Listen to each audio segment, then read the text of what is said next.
tumekaa na wachezaji, tumefanya kile ambacho sisi tunaona tutafanya. Sasa ni wao kwenda kuingia kwenye mchezo, kwa sababu wachezaji ni wale wale ambao mwalimu alikuwa anawatumia na sisi tutawatumia wao. Kwa hiyo ni kukaa chini pamoja ili kuangalia timu inafanyaje, ili iweze ilikosea wapi na inatakiwa irekebishe wapi ili kuweza kwenda kupata matokeo. Lakini yote kwa yote nafikiri tumetrain vizuri tu na wachezaji na tumeelekezana nini cha kufanya. Kwa hiyo tuombe Mungu kesho, kikubwa kuomba uzima, wachezaji wawe salama ili wakafanya kazi yao ambayo tutawatuma. Sasa unajua vitu vingine ni vya kiufundi. Unaona vitu vingine vya kiufundi, yani mimi mwalimu na wachezaji wangu. Yani haiwezekani sasa hivi vita ya Urusi na Ukraine ukamwambia Putin, hebu tuambie utaendaje kumshambulia nani? Ukraine utamshambulia vipi? Unaona?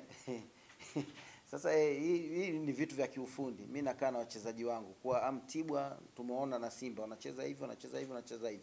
Kwa hiyo strong point yao ipi hii hapa. Unaona? Kwa hiyo tuwaheshimu kwenye strong point yao, tuwe makini na tuangalie udhaifu wao uko wapi. Huu hapa. Basi sisi tuweze kufanyaje? Kupita huku. Lakini sasa siwezi kukwambia nitakuja vipi, ndio nimekupa mfano. Ya sasa hivi Putin aanze kusema bwana nitatumia skadi sijui nini. Sasa yule si anajikinga kwa. Na vitu vya ufundi huwezi kuzungumzia kwenye press.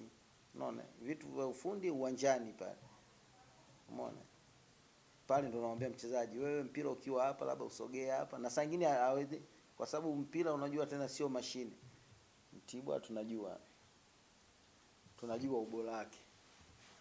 Kwa hiyo na wao wenzetu washapata game moja. Kwa hiyo wanapa kuanzia, na tumeona wamecheza vizuri, wamejitahidi, wamepata pointi moja na walikuwa na mechi nzuri sana siku ile. Kwa hiyo ni mechi ngumu. Itakuwa mechi ngumu kwa sababu watakuwa na morali kutokana na mechi waliocheza, lakini yote kwa yote kesho game. Kwa hiyo sisi tumejipanga. Nimekaa na wachezaji wangu na najua jinsi gani tuweze kucheza na Mtibwa ili tuweze kuambulia pointi 3. Hicho ndio kikubwa. Tunajua nafasi yetu ilipo kama ulivyosema, na pia mwalimu ni mgeni, lakini sio mgeni wa nani kwa sababu ni mzoefu, lakini kwa upande wetu sio wachezaji tutatimiza majukumu ambayo yeye kama mwalimu ametuelekeza tuyafanye kwa ajili ya kupata ushindi, na jambo la kumfariji kubwa ni sisi kupata pointi 3 kila mechi, na pia kwa upande wa mashabiki nao ni hivyo hivyo. Kila mechi ndio tupate ushindi ili kuwapa faraja na kuendelea pamoja na kuwa na sisi ili support yao iwe kubwa zaidi. Ndio kwa sababu ya mchezo wa kesho na maandalizi yote yameenda vizuri, na tulichofuata hapa ni pointi 3 kwa sababu kidogo kwenye msimamo hatuko vizuri, kwa nafikiri wachezaji morali iko juu kwa ajili ya mechi ya kesho.